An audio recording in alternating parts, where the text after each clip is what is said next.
All right. Let's get this out of the way first. The thoughts, views, and opinions expressed on Tailboard Talks Firefighter podcast are solely those of the speakers, guests, and host, and do not in any way represent the thoughts or views or opinions of any other employer, partnership, or sponsor. The material and information in this podcast is for general information purposes only and should be used at the listener's discretion. What's up, everybody? Welcome back to the Tailboard Talks Firefighter podcast. My name is Chris, your host, and we're here in the office. Welcome back. Again, this corner's clean. The rest of it, that's why it's not on camera. But welcome back to the show. Before we get going, check out my affiliates, Rescue One CBD, 0.000 THC, safe for the job, and also Fourth Frontier, their X2 heart rate monitoring strap, the only one in the industry that shows lead to EKG. If you'd like to support the show, go to my website, fourthshiftfirefighter.com, number 4TH. So 4TH, shiftfirefighter.com.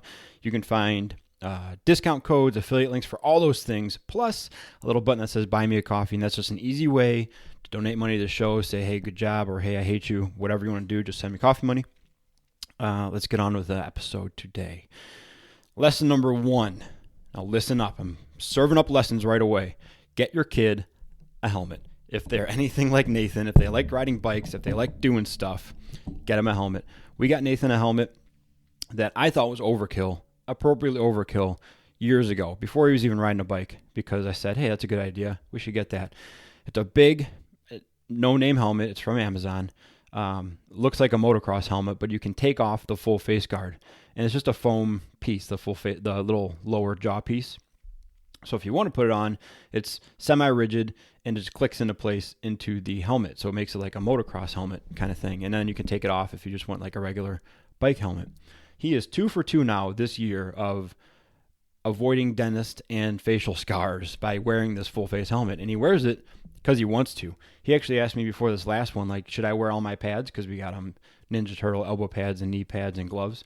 And I said, you can wear them if you want to, but you got to wear your helmet. And he was glad to put on his full face helmet because the bike race we did months ago, it was on a gravel path and he was into the race. He was trying to catch someone and he went, is that a plane? Out of nowhere. He was focused on the person in front of him. He was huffing and puffing and cranking his little legs, and all of a sudden he went, is that a plane? And he looked up. And then he looked forward again, and when he did that, the bars twisted. He went down. Big scratch on the face guard of the helmet, and then he tore up the knee of his sweatpants, but no facial injuries. This time, we were in St. Louis, which we have bad luck in St. Louis, at a park, and it had a big hill and a sidewalk.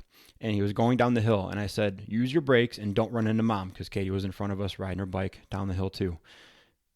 He didn't use his brakes, and he tried to pass Mom. So he left the sidewalk to go past Mom. He was in the dirt. He tried to come back on the sidewalk, got a little speed wobble, boom, hit the ground again. So hard that people ran from across the street to make sure he was still okay. Big scrape on his wrist, like the size of a playing card on his wrist. Big scrape, and a big dent in the visor of the helmet, which I think was from the edge of the sidewalk. So had he not been wearing that helmet or a different helmet, it probably would have saved him still. But because the way the visor pokes out in his forehead and the face guard pokes out, I'm pretty sure if he was wearing a regular helmet, he would have hit his forehead on the sidewalk and then hit his chin and his nose and stuff on the edge of the sidewalk, which is just gross to say. But man, he is 2 for 2. Now last year, 1 year ago, we had a little bicycle injury too. And I don't think I documented this one because it was so much that I was like, this is just more than I want to get into. It was so consuming at the time. We were riding my fat bike, and we have this seat called the Mac Ride More seat. And it clips on, so if you have little kids, it's something to look into. It's pretty awesome. If you don't, then just listen up for the next 2.5 minutes. It's called a top tube carrier. So it clips onto the stem, which is where your handlebars connect onto. And then there's a rod that goes back to your seat post, and it clamps on your seat post. And on top of that is a seat, just looks like a saddle.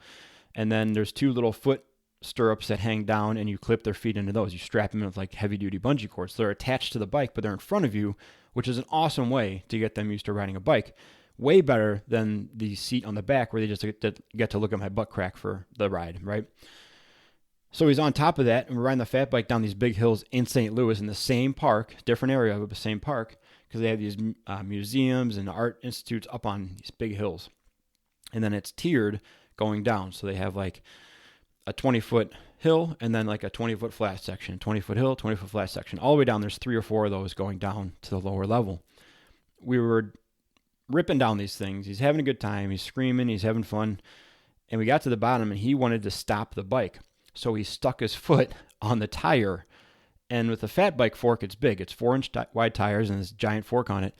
I wasn't stopping that fast yet, though. We were still going like at a rolling pace. And his foot got sucked in to the fork. Just so gross. And actually flipped upside down. So the sole of his shoe was, because here's what happened. He took his foot out of the thing, out of the bungee cord, because he wanted to stop the bike.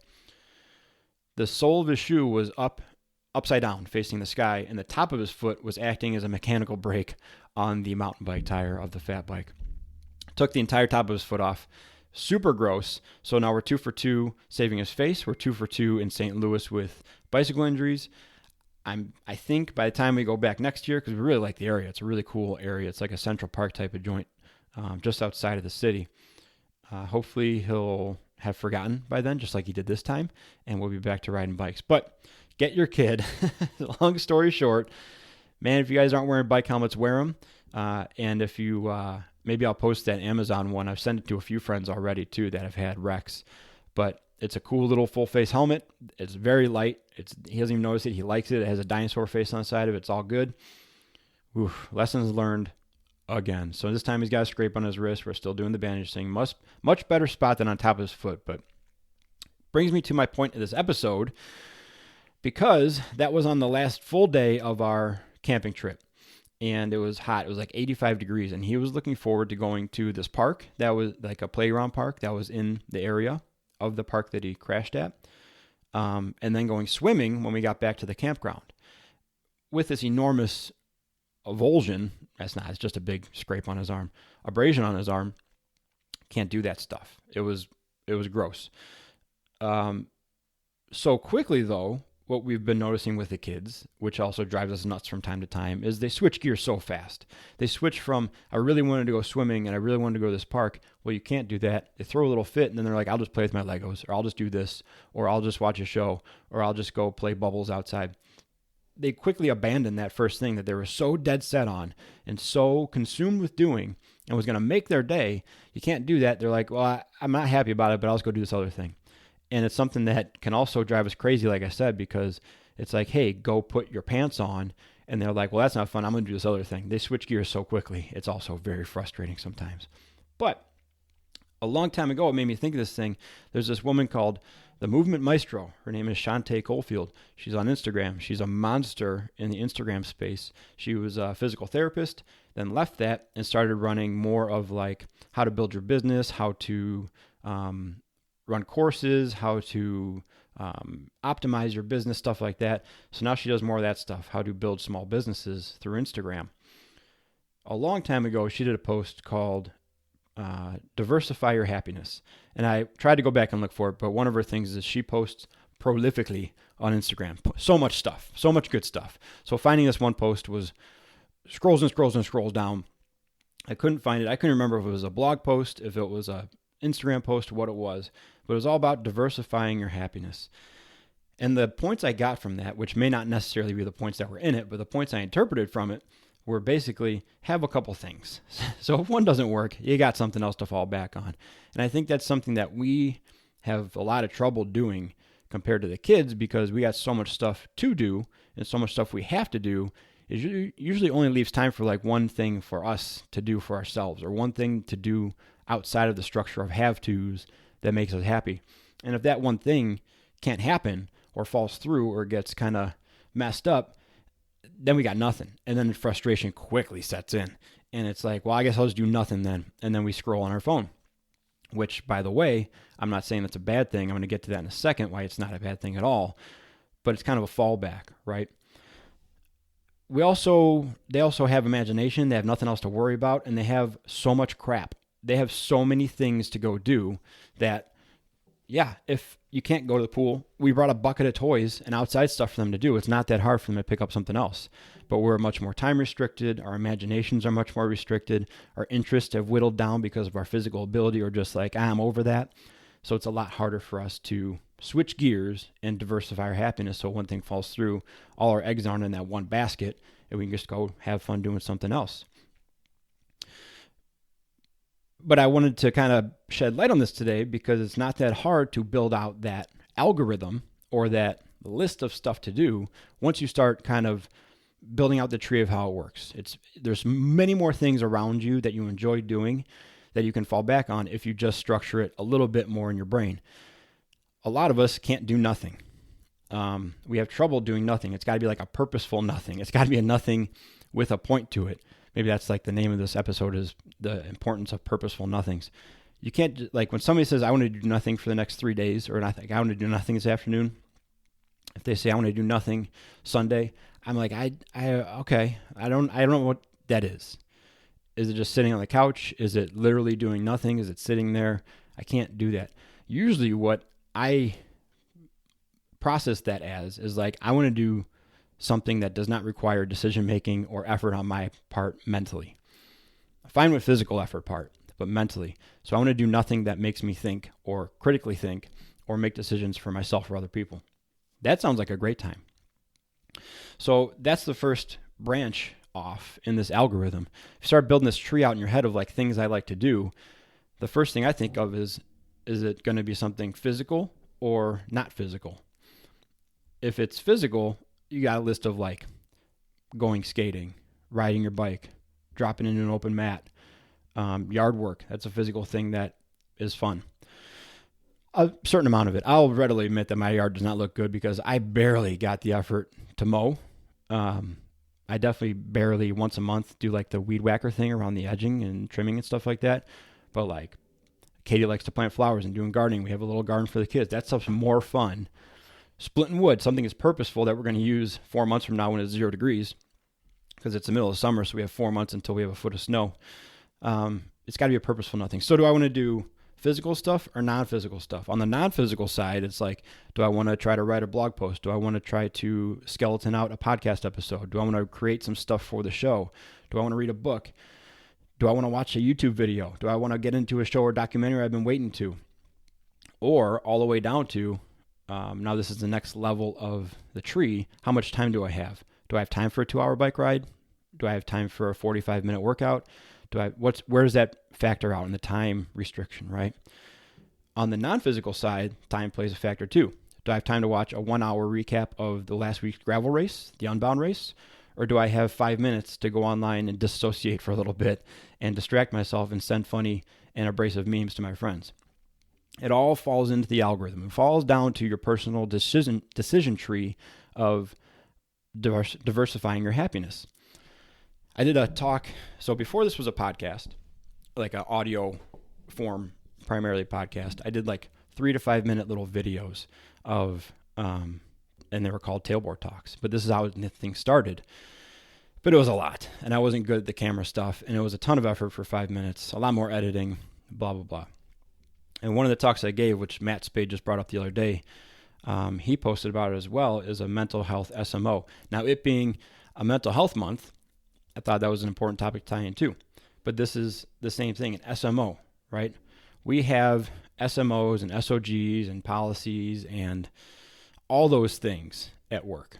And it's, depending on where you work, you either love them or hate them. You have a lot of them or a little of them.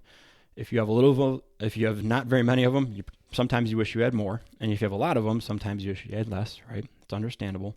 But it's the framework for how to operate. And I consider them very useful. Because if you're at a loss, you just go back to the guideline. You go back to the policy. You go back to the algorithm that's preset for you that people have said, this is a good way to go through this. Now, when it comes down to mental health and diversifying your happiness, I see the same value there. I'm really bad at digging myself out of a hole sometimes when I'm feeling distressed or not helpless necessarily, but like exhausted. My go-to is do less, which means just sitting there and dissociating and distracting myself. But that may not be what's actually beneficial, right? Sometimes in those moments, I need to go do a bike ride or a workout, and I know that's what I need to do. I know I'm getting antsy and I'm overthinking and I'm ruminating on stuff, and I know that it's because I haven't worked out in 2 or 3 days because I've been too busy, and that'll do a lot of good. But the effort of that is just so enormous at that point that I can't bring myself to do it. If I'm left to make that decision in the moment, I'm going to choose towards doing less and being a slug and then digging myself deeper in that hole every time. If I mentally build out this algorithm that's standing, right, and I can look ahead a little bit, it takes a little bit of forethought and a little bit of projecting in the future a little bit. I can say, like, I didn't work out yesterday, I didn't work out today. Tomorrow I got to get a workout in, or else I'm going to go down that line. And I can go through that algorithm. Do I have 2 hours for a bike ride tomorrow? No. Do I have time for an hour workout? Yes. Okay, tomorrow's a workout day. Or yes, I have 2 hours, or whatever, right? Do I have time for a workout? No, but I can do the sauna and I can write a blog post. That'll give me some value, make me think I was productive during the day, so I can build that out the day ahead of time. That's kind of what I'm getting at with this whole thing. Diversifying your happiness is amazing concept. I like it. It's the same as, like I said before, putting all your eggs in one basket and the dangers of that. It's just a different way, a different terminology to put towards it, right? But I like it. But for my brain, it also requires more work than just coming up with a list of things I like to do. So if A doesn't work, I can go to B. Because if A doesn't work, that means that everything in that group might not work. Everything in the physical basket might not work that day. And if I run through 3 things and they're all no, no, no, I'm just going to be like, well, forget it, I'll just do nothing. Instead of switching gears over to the non-physical basket and going down that list and be like, oh, I can definitely do at least 2 of these things that'll make me feel way better today. So break it down however you want to, but I wanted to pass that along. It stuck with me from Shantae's lesson a long time ago, and it's been bouncing around in there almost every day, because of the kids, because of the house, because of stuff we got to do, the job, a reason comes up why you can't do something. And if we don't prearrange those thoughts in our head of like, well, if that doesn't work, what can I do? Then we end up doing nothing. And like I said, disassociating on your phone and scrolling isn't a bad thing, right? Distracting yourself for a little bit isn't a bad thing at all, because sometimes that's what we need. We need a break. But doing that because we just think there's nothing else that we want to do, or we haven't thought about things that would be more beneficial at the time, and that goes with any distracting behavior, that's where I think we just kind of dig ourselves deeper and deeper in that hole. At least I do. So like I've said before on this thing, what this podcast is a majority of times is me trying to figure stuff out, or having these like fake meathead profound moments that everybody's like, yeah, what are you talking about? Everybody knows that. And then pretending like they're profound and sharing them with you guys. But you never know. Maybe one strikes home and maybe you like it, or maybe you just don't hate it. I don't know. Thanks for hanging out with me today and listening to me ramble. Please go check out my affiliates on the website, fourthshiftfirefighter.com, 4thshiftfirefighter.com. Like I said, a discount codes, a buy me a coffee button, links to all the stuff. And there's also a shop if you want to buy some t-shirts or a hat or something like that. And that's it, guys. Thanks for hanging out. I'm going to be recording more guests in the future. I hope you like the last couple. They've been pretty awesome, and I've really enjoyed them. Talk to you guys soon. Let's keep on working towards being more capable and durable on the job and away from it, and be a fourth shift firefighter. See ya.